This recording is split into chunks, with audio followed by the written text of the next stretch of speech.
Hello అండి, welcome back to our channel 6 of Wands 1176. కొత్తగా channel చూసేవారు ఛానల్ని తప్పకుండా సబ్స్క్రైబ్ చేసుకోండి, బెల్ ఐకాన్ని ట్యాప్ చేయండి అండ్ పక్కనే వచ్చే ఆల్ ఆప్షన్స్ అనే దానిపైన ట్యాప్ చేయండి. ఓకే, అప్పుడే నేను పెట్టే వీడియోస్ అన్నీ కూడా మీకు నోటిఫికేషన్ రూపంలో వస్తాయి. సో రీడింగ్లోకి వెళ్దాం. మీ పర్సన్ కరెంట్ ఎనర్జీస్ ఎలా ఉన్నాయి అండ్ లేట్ నైట్ థాట్స్ ఎట్లా ఉన్నాయి అండ్ మీ ఎనర్జీస్ ఎలా ఉన్నాయి అనేది కూడా చూద్దాం. ఇది ఒక general, collective and timeless reading మీరు ఎప్పుడైనా ఎవరికోసమైనా చూసుకోవచ్చు. అండ్ రీడింగ్ చూసే ముందు మీరు ఎవరికోసమైతే ఈ రీడింగ్ చూస్తున్నారో వాళ్ళ పేరు 3 to 7 times మీ మనసులో తలుచుకొని అప్పుడు ఈ రీడింగ్ చూడండి. అండ్ రెజొనేట్ అయిన పాయింట్స్ మాత్రమే తీసుకోండి, రెజొనేట్ కాని పాయింట్స్ వదిలేయండి.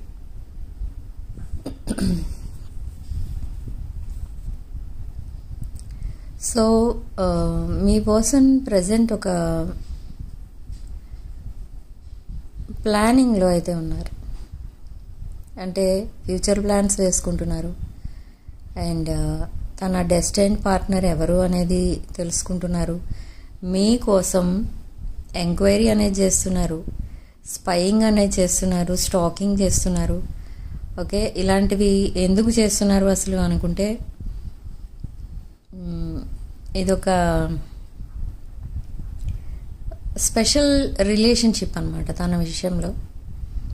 అంటే ఎన్నిసార్లు మూవ్ ఆన్ అయిపోదాం అనుకున్నా మూవ్ ఆన్ అవ్వలేకపోయారు మీ పర్సన్. ఇది మీకు కూడా జరిగి ఉండొచ్చు, మీరు కూడా చాలాసార్లు మూవ్ ఆన్ అయిపోదాం ఈ రిలేషన్ నుండి అని ట్రై చేశారు, బట్ మూవ్ ఆన్ అవ్వలేకపోయారు. అండ్ ఇక్కడ మీ పర్సన్ కరెంట్ ఎనర్జీస్ ఎలా ఉన్నాయంటే చాలా ప్యాషనేట్ ఎనర్జీతో ఉన్నారు, లస్ట్ అనేది కనబడుతుంది. అండ్ ఇంకా తన పాస్ట్ రిలేషన్స్ నుండి హీల్ అవ్వలేదు కంప్లీట్లీ ఇక్కడ మీ పర్సన్. బట్ ప్రజెంట్ మీకున్న రిలేషన్షిప్కి చాలా వాల్యూ ఇస్తున్నారు, రెస్పెక్ట్ ఇస్తున్నారు అండ్ టైం స్పేర్ చేస్తున్నారు మీ రిలేషన్షిప్కి. And equal give and take ఉండాలి అని చూస్తున్నారు. బట్ ఎనీహౌ ఈ రిలేషన్షిప్ సక్సెస్ అవుతుందా లేదా అనేది మీకు ఒక డౌట్గానే ఉంటుంది. బట్ మీ పర్సన్ విషయంలో డౌట్ అనేది లేదు, ఎందుకంటే మీ పర్సన్ ఒక స్ట్రాంగ్ డెసిషన్ అయితే తీసుకున్నారు. ఈ రిలేషన్షిప్ కోసం ఫైట్ చేయాలి. లైఫ్లో మీలాంటి పర్సన్ని వదిలేస్తే తన లైఫ్కి ఒక సెటిల్మెంట్ అనేది ఉండదు. అండ్ మీరు ఒక యూనిక్ పర్సన్, మీలాంటి పీపుల్ తన లైఫ్లో ఉండడం ఎంతైనా అవసరం అని మీకు ఈ విషయాలన్నీ చెప్పడానికి చాలా ట్రై చేశారు. కొంతమందికి ఆల్రెడీ చెప్పడం కూడా జరిగింది అండ్ మీరు యాక్సెప్ట్ చేయడం అనేది జరిగింది. బట్ ఇక్కడ కొంతమంది ఇంకా చెప్పలేదు.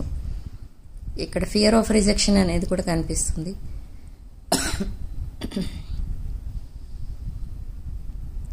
ఫియర్ ఆఫ్ రిజెక్షన్ అసలు ఎందుకు వచ్చింది అంటే, సడన్గా మీ పర్సన్ మీ ఫ్రెండ్షిప్ని వద్దు అనుకుని, మీ రిలేషన్ని వద్దు అనుకొని డ్రాప్ అయ్యారు ఈ రిలేషన్ నుండి. అంటే కొన్ని మంత్స్ ఆర్ ఇయర్స్ మీతో మాట్లాడకుండా ఉండిపోయారు మీ పర్సన్. సో అందుకే ఈ ఫియర్ ఆఫ్ రిజెక్షన్ అనేది స్టార్ట్ అయింది. అంటే మీ పర్సన్ చేసినట్టే మీరు చేస్తారేమో, అదేదో నమ్మించి మోసం చేసినట్టుగా ఫీల్ అవుతున్నారు మీ పర్సన్. ఇప్పుడు మీరు అలాగే ఫీల్ అయ్యారు, కానీ మీరు మీ పర్సన్కి కొంచెం వాల్యూ ఇచ్చి మీరు కూడా మీ ప్రపోజల్ని కానీ అసలు మీరు రిలేషన్షిప్ కోసం ఏమనుకుంటున్నారు అనే దాన్ని కానీ మీరు ఎప్పుడు మీ పర్సన్తో చెప్పలేదు. కాబట్టి మీ పర్సన్ ఏమీ డెసిషన్ తీసుకోలేదు, అందుకే బ్లాక్ చేసి ఉంటారు అని మీరు తన పర్సనల్ ప్రాబ్లమ్స్ వల్ల మిమ్మల్ని బ్లాక్ చేశారని అనుకుని మీరు అడ్జస్ట్ అయిపోయారు. బట్ ఇక్కడ ఏంటి అని అంటే, మీ పర్సన్ మిమ్మల్ని బ్లాక్ చేయడానికి మెయిన్ రీజన్ ఏంటి అని అంటే, తనకున్న పాస్ట్ రిలేషన్స్లో తను బ్రేకప్ అవడం వల్ల ఒక కంప్లీట్లీ ఐసోలేషన్ లైఫ్లో ఉండిపోయారు కొన్నాళ్ళు. సో అందుకే మిమ్మల్ని కలవడం అనేది జరగలేదు. అండ్ మిమ్మల్ని ఎప్పుడు కూడా మీ రిలేషన్ని వదిలేసుకోవాలి అని అనుకోలేదు, జస్ట్ బ్లాక్ చేశారంతే. అంటే ఇన్ కేస్ తనకి ఎవరైతే రిలేషన్లో ఉన్నారో వాళ్ళు ఈ కాంటాక్ట్స్ చూడటం, మీ సోషల్ మీడియా చూడటం అలాంటివి చేస్తే ఇంకా ఏ గొడవలు అనేవి పెద్దవి అవుతాయేమో అన్న ఉద్దేశంతో మిమ్మల్ని కొంచెం డిస్టెన్స్లో పెట్టారు. బట్ ప్రజెంట్ మీ పర్సన్ చాలా రియలైజ్ అయ్యారనమాట. అండ్ ఇప్పుడు తను చేసుకున్న రాంగ్ చాయిస్కి రిగ్రెట్ ఫీల్ అవుతున్నారు. అండ్ మిమ్మల్ని సో మీ పర్సన్ అసలు మీ మీద రెస్పెక్ట్ అనేది ఎప్పుడు పెంచుకున్నారు అని అంటే, ఆ రెస్పెక్ట్ అనేది ముందు నుంచే ఉంది, మీరు క్యాజువల్ రిలేషన్లో ఉన్నప్పటి నుంచే ఉంది. బట్ మీకున్న రిలేషన్షిప్కి ఒక ఇంపార్టెన్స్ ఎప్పుడు ఇచ్చారు అని అంటే, మీతో సెపరేషన్లో ఉన్నప్పుడే మీ వాల్యూ అనేది ఏంటో తెలిసింది మీ పర్సన్కి. బట్ మీరు ప్రపోజ్ చేసింది ఆర్ మీరు తనని ఎంతవరకు ఇష్టపడుతున్నారు, ఎంతవరకు కావాలనుకుంటున్నారు మీ రిలేషన్షిప్ అనేది మీకు తెలిసింది కూడా అప్పుడే, సెపరేషన్లోనే. ఆఫ్టర్ సెపరేషన్ ఎప్పుడైతే మీ పర్సన్ మిమ్మల్ని కలిసారో అప్పుడే మీరు మీ పర్సన్ని ప్రపోజ్ చేయడం అనేది జరిగింది. అండ్ మీ పర్సన్ ఆ ప్రపోజల్ రిజెక్ట్ చేయడం అనేది జరిగింది.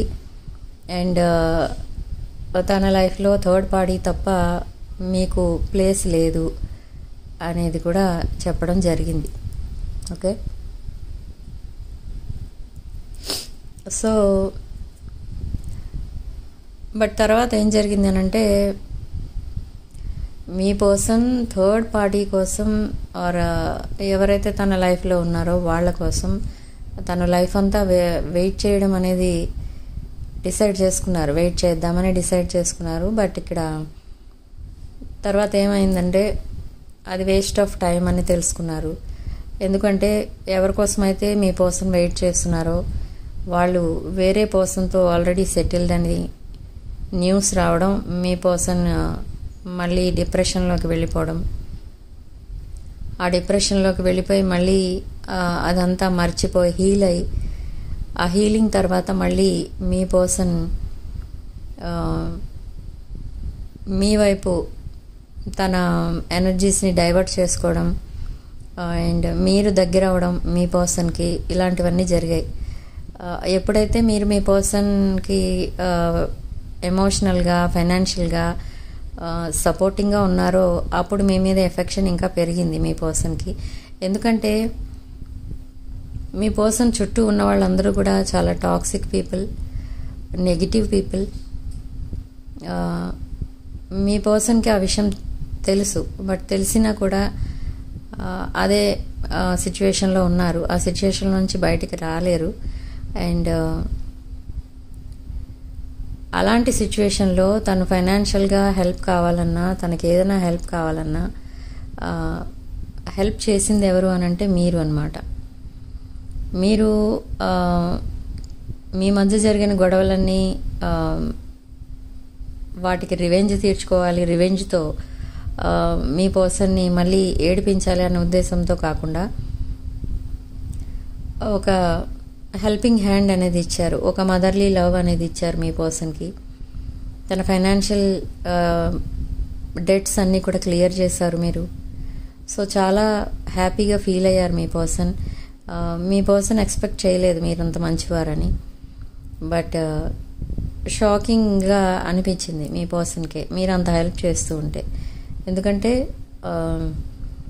మీ ఫ్రెండ్షిప్ ఉన్నప్పుడు మీరు పెద్దగా ఇంట్రెస్ట్ చూపించలేదు మీ పర్సన్ మీద. అండ్ మీ పర్సన్ కూడా జస్ట్ క్యాజువల్ రిలేషన్ అనుకునే ఉన్నారు. బట్ ఒకరికొకరి వాల్యూ తెలిసింది ఎప్పుడు అంటే సెపరేషన్లో. అయితే ఇప్పుడు ప్రజెంట్ ఎనర్జీస్ విషయానికి వస్తే మీరు బోర్నింగ్ డిజైర్తో ఉన్నారు. చాలా లస్ట్ఫుల్ ఎనర్జీస్ కనిపిస్తున్నాయి మీ సైడ్ నుంచి, మీ పర్సన్ సైడ్ నుంచి కూడా సేమ్ ఎనర్జీస్ కనిపిస్తున్నాయి. సో ఇక్కడ ఇద్దరూ హీల్ అవ్వాలి. ఇద్దరు హీల్ అవ్వాలంటే ఇద్దరు కొంత టైం అనేది స్పెండ్ చేయాలి. అండ్ ఆ వాల్యుబుల్ టైం అనేది ఎప్పుడైతే ఇద్దరికి పాసిబిలిటీ అనేది ఉంటుందో అప్పుడే మీరు ఇద్దరు కలిసి టైం అనేది స్పెండ్ చేయగలరు. అంటే మీరు పెట్టుకున్న ప్రోగ్రామ్ సక్సెస్ అవ్వాలి అని అంటే ఇద్దరు ఖాళీగా ఉండాలి. సో అలాంటిది కూడా అలాంటి సిచ్యువేషన్ కూడా వస్తుంది మీ ఇద్దరి మధ్య. Don't worry. ఎప్పుడైతే అది జరుగుతుందో మీ ఇద్దరి మధ్య ఇంకా ఎఫెక్షన్ అనేది పెరుగుతుంది అండ్ హీలింగ్ అనేది కంప్లీట్లీ జరుగుతుంది మీ ఇద్దరికి కూడా. ఓకే, సో మిమ్మల్ని ఎప్పుడు చూసినా మీ పర్సన్ అనుకుంటూ ఉంటారు ఏంటంటే అసలు మీకు తనంటే ఎందుకు ఇష్టం, తనకి ఎందుకు హెల్ప్ చేస్తున్నారు, తనకి ఎందుకు అంత సపోర్ట్ ఇస్తున్నారు, తన మీద ఎందుకు అంత అన్కండిషనల్ లవ్ అనేది చూపిస్తున్నారు అనేవి కొన్ని క్వశ్చన్స్ రైజ్ అవుతూ ఉంటాయి. అండ్ సడన్లీ మీరు తన డ్రీమ్స్లోకి వచ్చినది కూడా గుర్తొస్తూ ఉంటుంది మీ పర్సన్కి. డ్రీమ్స్లోకి రావడం, ఏవేవో విషయాలు చెప్పడం, ఇదంతా కూడా చాలా వింతగా అనిపిస్తుంది అనమాట మీ పర్సన్కి. అదొక అసలు మీరు తనకి అంత హెల్ప్ చేయటమే అండ్ తనకి ప్రపోజ్ చేయడమే తనకు ఒక డ్రీమ్ లాగా ఉండిపోయింది ఇప్పటి వరకు కూడా. ఎందుకు అంటే మేబీ మీ ఇద్దరి మధ్య చాలా డిఫరెన్సెస్ అనేవి ఉండొచ్చు. ఒక డిఫరెంట్ రీజియన్ నుండి వచ్చి ఉండొచ్చు ఇద్దరు కూడా, డిఫరెంట్ ప్లేసెస్ నుండి. And age, caste, religion, qualifications, job, business ఇలాంటివన్నీ కూడా ఇలాంటి వాటన్నిటిలో కూడా మీకు డిఫరెన్సెస్ అనేవి ఉండొచ్చు. ఓకే, సో ఇప్పుడు ఏంటి అని అంటే మీ పర్సన్ ఎలాంటి ఒక స్ట్రాంగ్ ఒపీనియన్ వచ్చింది అంటే మీ పర్సన్కి మీ రిలేషన్షిప్ ఏదైతే ఉందో అది పాస్ట్ లైఫ్ రిలేషన్ అనేది తన నమ్మకం. అంటే పాస్ట్ లైఫ్లో కూడా మీరు సోల్మేట్స్ అండ్ ఈ సోల్మేట్ కనెక్షన్ నెక్స్ట్ లైఫ్కి కూడా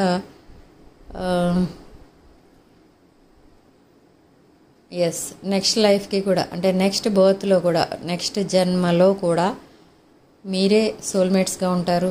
అండ్ అది కంటిన్యూ అవుతుంది ఈ సోల్ టై అనేది. అది మీ పర్సన్కి తెలిసింది, మీకు తెలిసింది, బట్ మీరు ఎప్పుడు మీ పర్సన్కి చెప్పలేదు ఆ విషయాలన్నీ. బట్ మీ పర్సన్కి కొత్తగా తెలిసింది, నేర్చుకున్నారు. అంటే నేర్చుకోవడం అంటే తెలుసుకున్నారు ప్రాక్టికల్గా.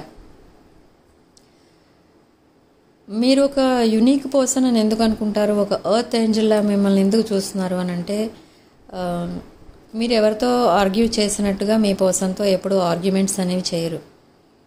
అండ్ మీ పర్సన్ బాధపడే మాటలు కూడా ఎప్పుడు అనరు.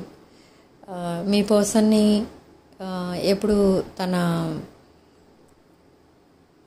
ఏ టైంలో ఎక్కడుంటున్నారు, ఏం చేస్తున్నారు, ఎలా ఉన్నారు, తన హెల్త్ ఎలా ఉంది అవన్నీ కూడా కనుక్కుంటూ ఉంటారు. అండ్ ఫైనాన్షియల్ హెల్ప్ కూడా ఏమన్నా కావాలా అని అడుగుతూ ఉంటారు. సో అలాంటివన్నీ తనకి చాలా షాకింగ్గా అనిపిస్తున్నాయి. అంటే మీ పర్సన్ మీకు ఎప్పుడు ఏది ఫేవర్ అనేది చేయలేదు, బట్ మీరు అంత హెల్పింగ్గా ఒక సపోర్టింగ్ సిస్టంలా ఉండడం అనేది చాలా హ్యాపీగా ఫీల్ అవుతూ ఉంటారు. తనకి ఎప్పుడైనా తన పాస్ట్ గుర్తొచ్చినప్పుడు ఆ పాస్ట్కి సంబంధించినవి చూడకుండా మీ పిక్స్ చూస్తూ ఉంటారు, మీ మెసేజెస్ చదువుకుంటూ ఉంటారు. ఎందుకు అనంటే తను ఆ బాధ నుండి బయటకు రావడానికి మీరు ఒక హీలర్ లాగా కనిపిస్తుంటారనమాట మీ పర్సన్కి. ఒక కంప్లీట్లీ స్పిరిచువల్ పర్సన్ మీరు. ఇప్పుడు మీ పర్సన్ కూడా స్పిరిచువల్గా మారిపోతున్నారు మీలాగే. అండ్ అసలు లైఫ్ అనేది ఎలా ఉండాలి, ప్రాబ్లమ్స్ అనేవి ఎలా సాల్వ్ చేసుకోవాలి, ఇవన్నీ కూడా మిమ్మల్ని చూసి నేర్చుకుంటున్నారు ఇక్కడ మీ పర్సన్. మేబీ మీ పర్సన్ ఒక ఇమ్మెచ్యూర్ మైండ్, ఒక small minded person, quick decisions,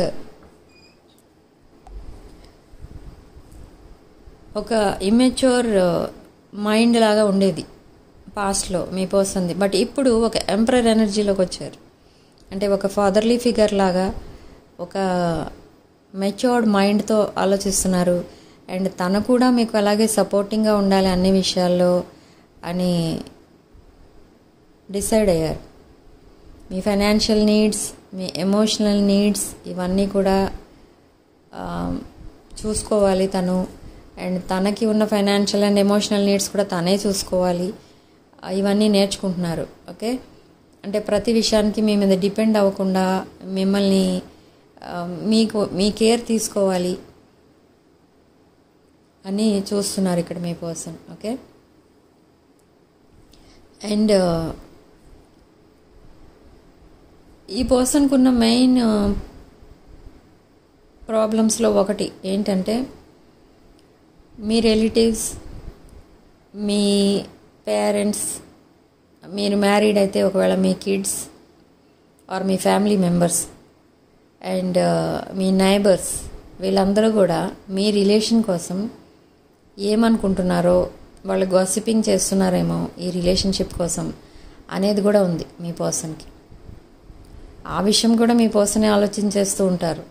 actually అది ఎప్పుడు ఆలోచించాలంటే ఎప్పుడైతే మీరు రీయూనియన్ అవుతారో ఆర్ అన్మ్యారీడ్ పీపుల్ అయితే ఎప్పుడైతే మీకు మ్యారేజ్ అవుతుందో అప్పుడు ఆలోచించాల్సిన విషయం. అండ్ మీ పర్సన్ మాత్రం ఇప్పుడే ఆలోచిస్తున్నారు ఆ విషయం. ఓకే, అండ్ ఇంకొకటి ఏంటంటే ఈ పర్సన్కి ఎవ్రీ మినిట్ మీరే ఉంటారు మైండ్లో. తనకి ఎంత వర్క్ ఉన్నా మిమ్మల్ని మాత్రం మర్చిపోరు. ఒక మ్యూజిక్ విన్నా మీరే గుర్తొస్తారు. మీకు సంబంధించిన థింగ్స్ అవే కాకుండా ఏం చూసినా, ఇంకా తను ఆఫీస్లో ఉన్నా, తను ఏదైనా బిజినెస్ చేస్తున్న వాళ్ళైనా కూడా తను ఏ పని చేస్తున్నా మీరే గుర్తొస్తూ ఉంటారు. ఏం చూసినా మీరే గుర్తొస్తూ ఉంటారు. తను ఎప్పుడైనా చాలా ఇంకా బాధగా ఉన్నప్పుడు మీరే పక్కన కూర్చొని ఏదో చెప్తున్నట్టుగా అనిపిస్తూ ఉంటుంది, మీరు గైడ్ చేస్తున్నట్టుగా అనిపిస్తూ ఉంటుంది. అందుకే మీకు ఈక్వల్ గివ్ అండ్ టేక్ అనేది ఉండాలి, రెసిప్రోసిటీ ఉండాలి మీ రిలేషన్షిప్లో అనేది తెలుసుకున్నారు మీ పర్సన్. అంటే మీతో ఎక్కువ మాట్లాడకపోతే తనకి ఏదో అనీజీగా ఫీల్ అవుతూ ఉంటారు. మీకు మెసేజెస్ పంపించాలని, మీకు కాల్స్ చేసి మాట్లాడాలని చాలా యాంగ్జైటీతో ఉంటున్నారు. సో అదే చేస్తున్నారు, బట్ ఇంకా కూడా సాటిస్ఫాక్షన్ అనేది లేదు మీ పర్సన్కి. అండ్ కమిట్మెంట్ అనేది ఇవ్వాలి అని డిసైడ్ అయ్యారు స్ట్రాంగ్గా. ఓకే, మీ లవ్ లాంగ్వేజ్ డిఫరెంట్, మీ పర్సన్ లవ్ లాంగ్వేజ్ డిఫరెంట్ ఇక్కడ. బట్ మీరు మిమ్మల్ని వేరే వాళ్ళతో కంపేర్ చేయడం మీ పర్సన్కి అస్సలు ఇష్టం ఉండదు. ఎందుకంటే మీరు ఒక ఎర్త్ ఏంజల్ అనమాట, ఒక దేవతల ఆర్ దేవుళ్ళ చూస్తారు మీ పర్సన్ మిమ్మల్ని. ఓకే, బట్ ఇవన్నీ మీకు ఎప్పుడు మీ పర్సన్ చెప్పలేదు, బట్ ఇప్పుడు చెప్తారు, ఇంకా ముందు ముందు చెప్తారు. అండ్ మీరు ఎప్పుడైనా మెసేజ్ చేయకపోయినా, కాల్స్ చేయకపోయినా మీ పర్సన్ మిమ్మల్ని చేజ్ చేస్తారు కూడా. అంటే డిఫరెంట్ నెంబర్స్ నుండి వెంటనే కాల్ చేసేయడం, మీరు రెస్పాండ్ అయ్యే వరకు కూడా కాల్ చేస్తూ ఉంటారు లేదా మెసేజ్ చేస్తూ ఉంటారు. సో అంత యాంగ్జైటీ అనేది ఉంటుంది మీ పర్సన్కి. ఓకే, బట్ పాస్ట్లో ఇవన్నీ లేదు, ఇదంతా ఆపోజిట్ ఉండే, రివర్స్ ఉండే. అప్పుడు అంటే మీరు మీ పర్సన్ చేజ్ చేసేవారు, బట్ ఇప్పుడు చేజింగ్ అనేది ఆపేశారు మీరు. సో ఎప్పుడైతే చేజింగ్ అనేది ఆపేశారో మీరు, మీ పర్సన్కి డౌట్ అనేది స్టార్ట్ అయింది. ఎలా అంటే మీరు వేరే రిలేషన్లో ఉన్నారేమో, ఇంకెవరైనా మీకు ప్రపోజ్ చేస్తారేమో, మీలాంటి వాళ్ళతో ఎవరైనా ఈజీగా కనెక్ట్ అయిపోతారు, ఒకవేళ మీరు మిస్ అయిపోతారేమో, తన లైఫ్ నుండి మీరు వెళ్ళిపోతారేమో, అలాంటి డౌట్స్ అన్నీ కూడా ఉంటాయి మీ పర్సన్కి. అందుకే ఎప్పుడైనా మీరు మెసేజ్ చేయకపోయినా, కాల్ చేయకపోయినా చాలా ఫీల్ అవుతూ ఉంటారు. అండ్ ఈ కొంచెం సస్పీషియస్ ఉన్నారన్నమాట ఈ పర్సన్. కాబట్టే మిమ్మల్ని స్పైయింగ్ అనేది చేస్తున్నారు. ఈ స్పైయింగ్ అనేది ఎప్పుడైతే స్టార్ట్ చేశారో మీ మీద ఇంకా ఎఫెక్షన్ పెరిగింది అని అర్థం. ఎందుకంటే మీ మీద అంత ఇంట్రెస్ట్ లేని పర్సన్ అయితే మిమ్మల్ని స్పై చేయాల్సిన అవసరం అయితే లేదు. అండ్ మిమ్మల్ని లైఫ్ పార్ట్నర్గా యాక్సెప్ట్ చేయాలి, లైఫ్ లాంగ్ మీతోనే కలిసి ఉండాలి, మీతోనే కలిసి ఓల్డ్ అవ్వాలి అనుకుని డిసైడ్ అయిపోయారు. అండ్ వేరే థర్డ్ పార్టీ ఎవరు కూడా మీ ఇద్దరి మధ్య రాకూడదు అండ్ మళ్ళీ మిమ్మల్ని బాధ పెట్టకూడదు అని కూడా డిసైడ్ అయ్యారు మీ పర్సన్. అండ్ ఈ డెసిషన్ ఏదైతే ఉందో వాళ్ళ పేరెంట్స్కి కూడా చెప్పడం అనేది జరుగుతుంది త్వరలో. అండ్ మీ పిక్స్ చూపించడం కానీ లేదా మిమ్మల్ని తీసుకెళ్ళి వాళ్ళ పేరెంట్స్కి పరిచయం చేయడం కానీ అలాంటిది ఏదో జరుగుతుంది ఓకే త్వరలో. సో నేను నా రీడింగ్స్లో చెప్తూ ఉంటాను, ఏప్రిల్ 1st వీక్ నుండి ఒక పాజిటివ్ పీరియడ్ అయితే స్టార్ట్ అవ్వబోతుంది ఇలాంటి వాళ్ళకందరికీ, అంటే ఈ రీడింగ్ చూస్తున్న వాళ్ళకి. అండ్ రాసులు చెప్తాను. మేష, సింహ, ధనుష్ రాసుల వాళ్ళకి ఒక ఫేవరబుల్ పీరియడ్ అయితే స్టార్ట్ అవుతుంది. బట్ హెల్త్ ప్రాబ్లమ్స్ అనేవి కొంచెం చూసుకోవాలి. సీరియస్ హెల్త్ ఇష్యూస్ అయితే ఉన్నాయి, బట్ అవి ఇగ్నోర్ చేస్తున్నారు. ఆ హెల్త్ ఇష్యూస్ అనేవి చూసుకోండి. అండ్ వృషభ, కన్య, మకర రాశుల వాళ్ళు, వీళ్ళకి ఏంటంటే అబ్రాడ్ వెళ్ళే ఛాన్స్ ఉంటుంది, రిలేషన్షిప్ ప్యాచప్ అయ్యే ఛాన్స్ ఉంటుంది, న్యూ పీపుల్ మీ లైఫ్లోకి వస్తారు, న్యూ రిలేషన్స్ వస్తాయి, న్యూ ఫ్రెండ్స్, న్యూ లొకేషన్స్, ఇవన్నీ కూడా చూస్తారు మీరు. అండ్ మీరు చేస్తున్న బిజినెస్ కానీ జాబ్ కానీ ఏదైతే ఉందో అందులో ప్రాఫిట్స్ రావడం లేదా శాలరీ హైక్ చేయడం అనేది జరుగుతుంది ఓకే. అండ్ వృశ్చిక, కర్కాటక, మీనరాశుల వాళ్ళకైతే కొంచెం ఈ లక్ ఏదైతే ఉందో అది కొంచెం డౌన్ అవుతుంది. అంటే మేబీ మీ ఇద్దరి మధ్య కొన్ని మిస్అండర్స్టాండింగ్స్ రావచ్చు, రిలేషన్షిప్ ఫెయిల్యూర్స్ అవ్వచ్చు, హెల్త్ ప్రాబ్లమ్స్ రావచ్చు, వెల్త్ కండిషన్ కూడా కొంచెం డౌన్ అయిపోవచ్చు, మీరు అనుకున్నది ఏది జరగకపోవచ్చు, అలాంటివి ఫేస్ చేయాల్సి వస్తుంది అలాంటి సిచ్యువేషన్స్. అండ్ మిథున, తుల అండ్ కుంభరాశుల వాళ్ళకి మాత్రం ఏప్రిల్ నుండి చాలా బాగుంటుంది. రిలేషన్షిప్ ఫెయిల్యూర్స్లో ఉన్నవాళ్ళు మళ్ళీ ప్యాచప్ అయిపోతారు, మ్యారేజ్ కాని వాళ్ళకి మ్యారేజ్ అవుతుంది, డివోర్స్ అయి సెపరేషన్లో ఉన్న వాళ్ళు కూడా మళ్ళీ ప్యాచప్ అవడం అనేది జరుగుతుంది. అండ్ బిజినెస్లో మంచి ప్రాఫిట్స్ చూస్తారు. అండ్ జాబ్లో ఎవరైతే ప్రమోషన్స్ కోరుకుంటున్నారో ఆ ప్రమోషన్స్ అనేవి వస్తాయి. మ్యారేజ్ కాని వాళ్ళకి మ్యారేజ్ అవుతుంది. అండ్ ప్రాపర్టీస్ కొనాలని చూస్తూ ఉంటారు ఈ 3 రాసుల వాళ్ళు ఎక్కువ, అది కూడా సక్సెస్ అనేది అవుతుంది. బట్ వీళ్ళకి కాకుండా ఇంట్లో వాళ్ళకి హెల్త్ ప్రాబ్లమ్స్ అనేవి ఇబ్బంది పెడుతూ ఉంటాయి. సో వాళ్ళని మీరు జాగ్రత్తగా చూసుకోవాల్సిన అవసరం అయితే ఉంది ఇక్కడ ఓకే. అండ్ సిగ్నిఫికెంట్ నెంబర్ ఇక్కడ 8. అండ్ కామెంట్ సెక్షన్లో మీరు 888 with 222 టైప్ చేయండి అండ్ ఈ పాజిటివ్ ఎనర్జీని క్లెయిమ్ చేసుకోండి okay. And personal readings, reunion remedies కావాలనుకున్న వాళ్ళు నా వాట్సాప్ నంబర్స్ టైటిల్ దగ్గర ఉంటాయి అండ్ డిస్క్రిప్షన్ బాక్స్లో కూడా ఉంటాయి. అక్కడ ఆ నెంబర్స్కి మీరు కాల్ ఆర్ మెసేజ్ చేసి మీరు డీటెయిల్స్ కనుక్కోవచ్చు. అండ్ 27th, 28th డేట్స్లో ఈ మంత్లో మార్చ్ మంత్లో ఓన్లీ 27, 28 డేట్స్లో మీకు సేమ్ డే రీడింగ్స్ అనేవి ఇస్తున్నాను విత్ లో ప్రైస్. అవి కూడా కావాలంటే మీరు బుక్ చేసుకోవచ్చు. నా నెంబర్స్కి కాల్ ఆర్ మెసేజ్ చేయండి. And crystals, gemstones and vastu pyramids and రుద్రాక్షల పైన కూడా 20% ఆఫ్ అనేది ఉంది. సో కావాలనుకున్న వాళ్ళు అవి కూడా నా నెంబర్స్కి కాల్ ఆర్ మెసేజ్ చేసి బుక్ చేసుకోండి. ఎందుకంటే ఇది ఆఫర్లో ఉంది 20% కాబట్టి అక్కడ స్టాక్ అవుట్ అయిపోయే ఛాన్స్ ఉంది. కాబట్టి ఇప్పటి నుండి నేను చెప్పడం అనేది జరుగుతుంది ఓకే. సో కావాలనుకున్న వాళ్ళు క్రిస్టల్స్ ఇవన్నీ కూడా బుక్ చేసుకోండి త్వరగా. మీరు పర్సనల్ రీడింగ్స్, రీయూనియన్ రెమెడీస్ ఇవన్నీ బుక్ చేసుకోండి. అవి కూడా మీకు లో ప్రైస్లో కావాలనుకున్న వాళ్ళు ఇప్పటి నుంచే రిజిస్టర్ చేయించుకోండి. బట్ రీడింగ్స్ మాత్రం మీకు 27th and 28th డేట్ రోజు మాత్రమే చెప్పడం జరుగుతుంది ఓకే. దానికి ముందే ఆ డేట్స్కి ముందే రీడింగ్ కావాలనుకుంటే మీరు యాక్చువల్ ప్రైస్ మాది ఏదైతే ఉందో అదే పే చేయాల్సి ఉంటుంది ఓకే అండి. సో రీడింగ్లో రెజొనేట్ అయిన పాయింట్స్ మాత్రమే తీసుకోండి అండ్ రెజొనేట్ కాని పాయింట్స్ వదిలేయండి. అండ్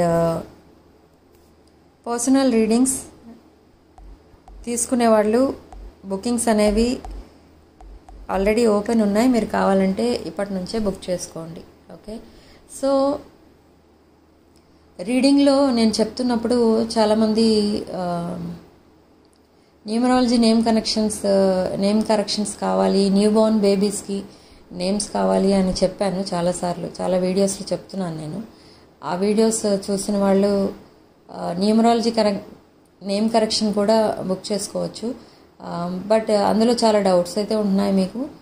అవన్నీ కూడా మీరు మెసేజెస్లో పెట్టేయండి, కాల్లో అడగండి. ఎందుకంటే నంబర్స్ ఎంగేజ్ వస్తూ ఉంటాయి కాబట్టి మీకు డౌట్స్ అనేవి క్లారిఫై అవ్వవు. ఓకే, నేమ్ కరెక్షన్కి ఛార్జెస్ ఎంత, న్యూ బోర్న్ బేబీస్కి నేమ్స్ పెట్టాలంటే ఛార్జెస్ ఎంత, ఇవన్నీ మెసేజింగ్లో తెలుసుకోండి మీరు. ఎందుకంటే కాల్స్ పదే పదే చేస్తూ ఉంటే వేరే వాళ్ళకి రీడింగ్స్ బుక్ చేసుకున్న వాళ్ళకి ఎంగేజ్ రావడం అనేది జరుగుతాయి నెంబర్స్. సో ఆ పాయింట్ ఒకటి గుర్తుపెట్టుకోండి దయచేసి. ఓకే, అండ్ రీడింగ్ కనుక మీకు నచ్చినట్లయితే తప్పకుండా లైక్ చేయండి అండ్ మీ ఫ్రెండ్స్ అండ్ రిలేటివ్స్కి షేర్ చేయండి.